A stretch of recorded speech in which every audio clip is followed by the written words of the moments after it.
Welcome to Manchester Film Festival. Welcome to Northwest Short Section 2, and we're here to talk about Whale Song. Please tell me, and us I guess, a little bit about yourselves and a little bit about the film. So we are like Louis, Niels and Swan. We are like from France, from Paris. So Niels directed like Whale Song, and I'm the producer, and Swan is the lead actor of the film.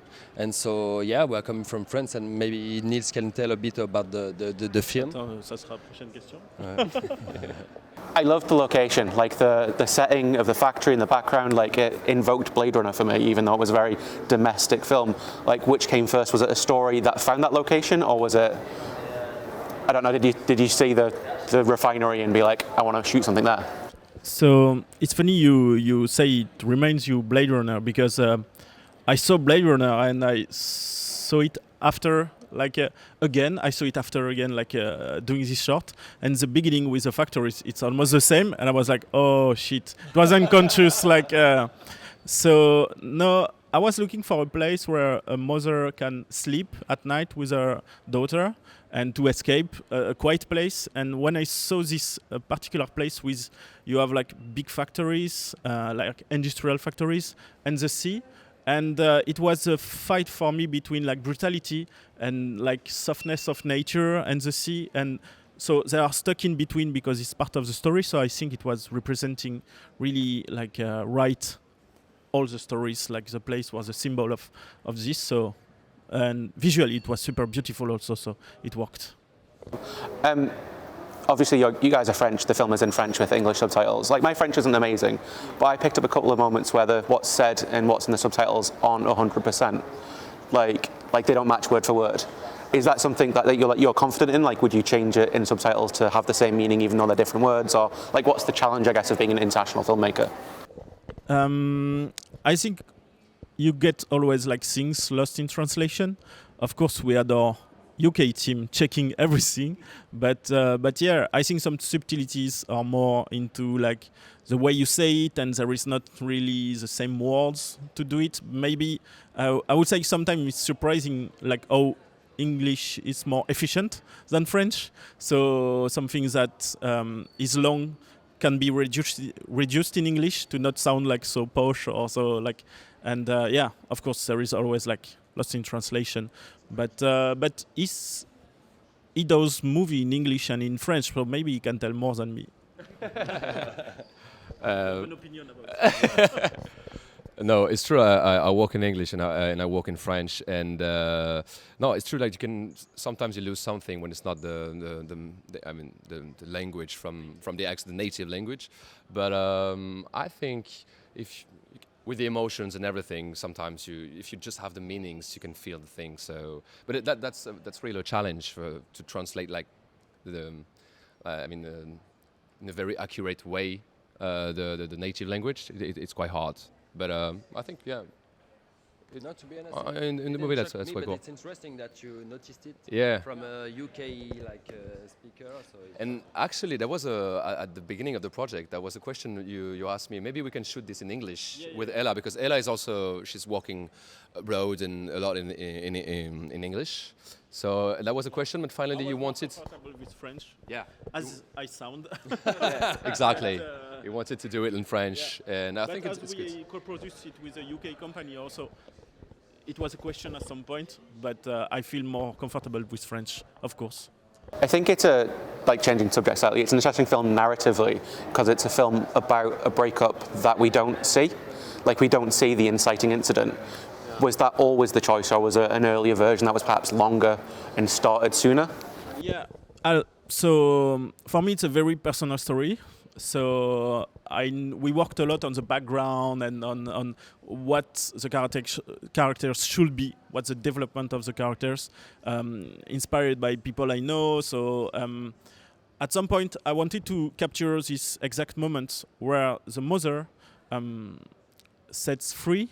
Like, I think it's a woman and man problem, but it's also like a universal problem, because I have been in this kind of relationship, but also in this kind of relationship with your boss at work, with a producer or something, with someone who has like a psychological control on you, and it's the exact moment where you set up free, when you switch like your brain switch and you fight.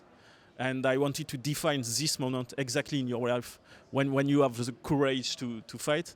And so I think, yeah, of course we could do a feature film and it will be the climax, but we chose to define it. And I think it's very open to every people who see it to put the background in it. I think this is also a bit of the force of it. You can imagine what was the story before without us to tell you what it was. Yeah, he really wanted to film the moment when she makes the decision to leave, and that's really about like the moment of the decision to leave, and that's why we work on the background before, but we didn't have enough like time. It's not a feature film, so about like and for me, it's even more than a decision.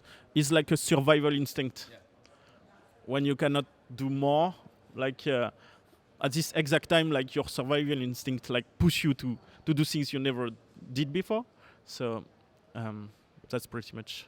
Moving back to the kind of difference in cultures, perhaps in British culture, violence against women is almost a taboo. Violence against women is almost taboo. It's almost forbidden, I guess, in storytelling. Like you'd only show that if it's like you want to show the character that is committing the violence is kind of very extreme. Is that also something that's true in French culture? And are you, by showing the violence, essentially telling the audience this person is trash? Or is it something that's more just about the conflict and that's how the conflict's expressed? Yeah. No, I think it's for me. I was very happy because a few years ago we had a vote in France recognizing like the psychological violence equal at physical violence. Because I think for me, in this kind of relationship, which is inspired by my family story, physical violence impacts you, but after weeks, maybe a month or two, like it will be done. But psychological violence, it takes so much more time to heal.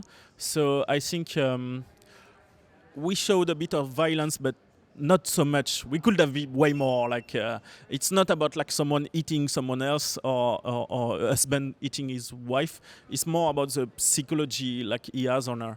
A lot of people ask me why she doesn't like just start the car and go. She can't.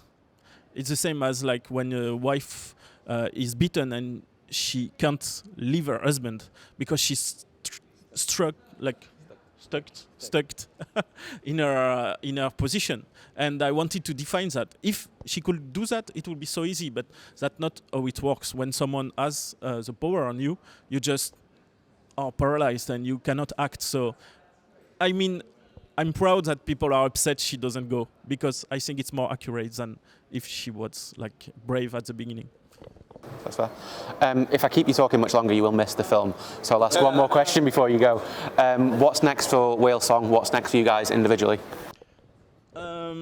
So we are working together on a production company, and I think we are developing other fiction projects, longer, and we hope with Swan again, and maybe Swan. Yeah.